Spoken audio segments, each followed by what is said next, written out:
Hey guys, it's Luke with GeoFit, and today we're going to go over one of the most annoying nagging pains in the bottom of the foot that most of us have experienced.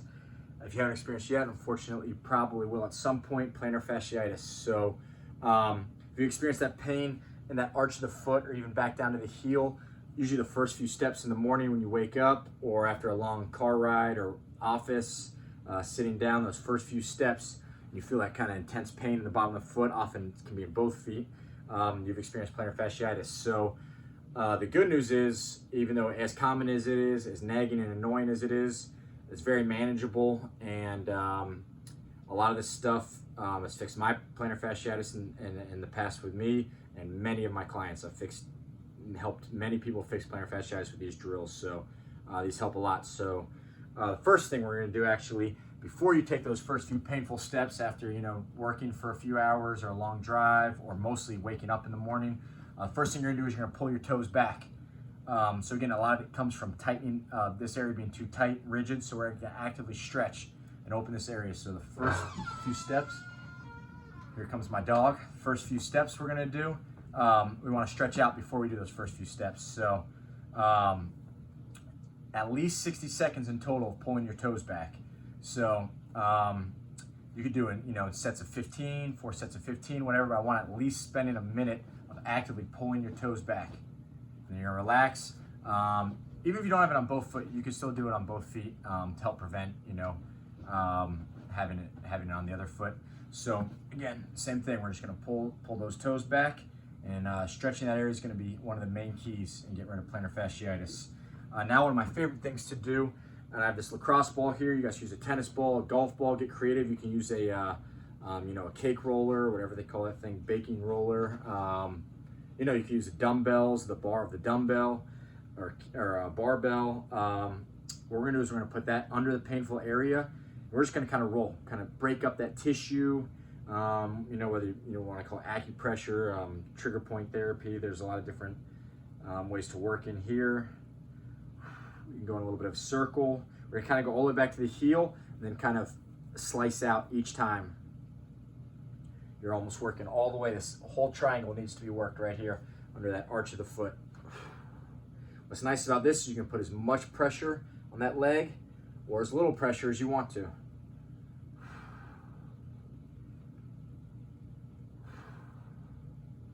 If you're able to, I would also recommend doing this before you get up, before you take your first few steps. Really break up that tissue.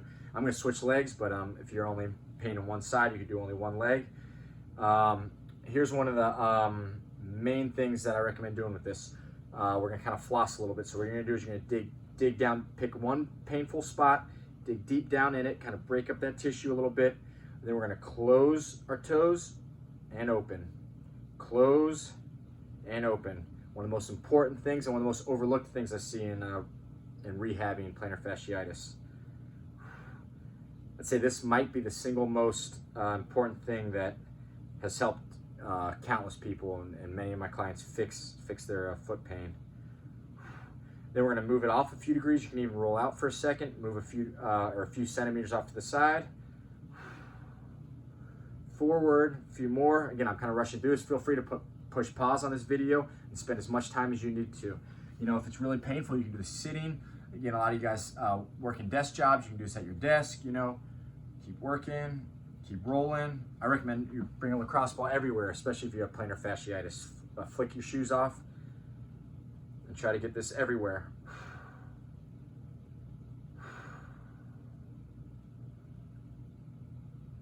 Good, all the way up, all the way down. It's one of the most important things. So again, make sure we're rolling. We pick a spot, open, close, activate those muscles, pick a new spot, activate. That's something I recommend doing every single day. Again, ideally before our first few steps. Now you can even stretch again. Come down, stretch those toes again. Now your walk should be a lot more pain-free. That's the main thing I would recommend for plantar fasciitis. There's another two things. So one is kind of getting in there, digging in. Another way to do this is actually go in and get a foot massage. They can go in and really work and really break up some of that tissue, and they can do some great things if you go to somebody good. The other two things we're going to work on, we're going to kind of combine these two, is strength and flexibility. So what we're gonna do is we're gonna do some calf raises. So we all, most of us know these. What we're gonna do is first we're gonna work on the gastrocnemius muscle. We're gonna do that by keeping the knee straight. We're gonna do some calf raises over the staircase. So I'll be right here, and all we're gonna do is come all the way up and all the way down, all the way up, all the way down. You guys keep going on video, but I'm gonna explain some things. As I'm going down, I'm actually activating my tibialis anterior, and that muscle is actually pulling me into this position. I'm actually pulling myself down, so I'm trying to increase that stretch. So again, I'm not a huge fan of just sitting there passive stretching. Again, it's better than nothing. Feel free to do that while you read the paper or check your, whatever, tweets, something. I'll be right here.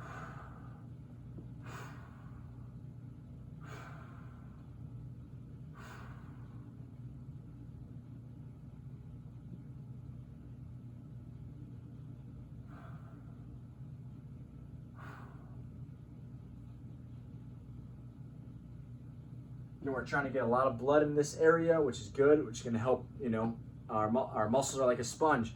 The more liquid, in this case blood, is in the area, the more pliable and more we can stretch. So we're really trying to activate it, get new blood to the area. Blood brings oxygen, which is one of the main healers. We're going to come down, and then when we're done, we should have a good calf burn, a lot of blood in the area, and then we're going to stretch. So we're going to take advantage of that. We're going to take advantage of that pliability. We're going to come down, and we're going to stretch right here. We're going to pull that heel all the way down, and we're going to stretch. Steady breathing. Again, it's not passive. We're still activating the front. We're trying to pull ourselves down. You're trying to get your heel all the way down to the ground. So I'm actively pulling myself down. Steady breathing. And I recommend holding that one for at least a minute. Really gentle stretching. Come out of there, shake it out. We're going to do the exact same thing. This time that was the gastrocnemius, this bigger calf muscle. Now we're going to get the lower calf muscle, the soleus. The trick to get that one is, and most people forget about this one, they don't know how to do this one. What we do is we bend the knee a little bit. We keep that knee bent the whole time. So the main mistake I see, people think their knee's bent, but as they come up, they rise up and straighten out. Keep the knee bent the whole time. So we'll be right here. Same exact thing. All the way up, all the way down. Actively pull yourself down. Find that stretch, lower in the calf.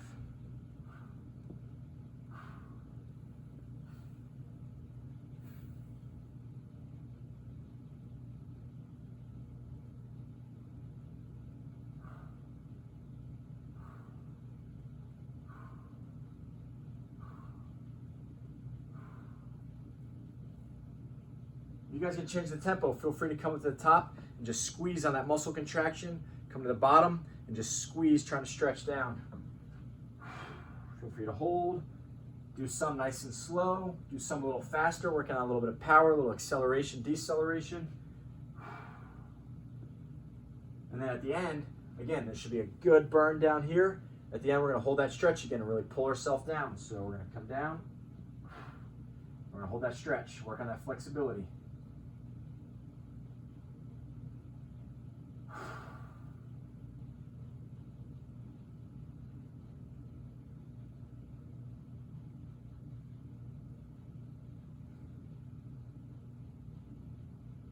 Good. Gently get out of there.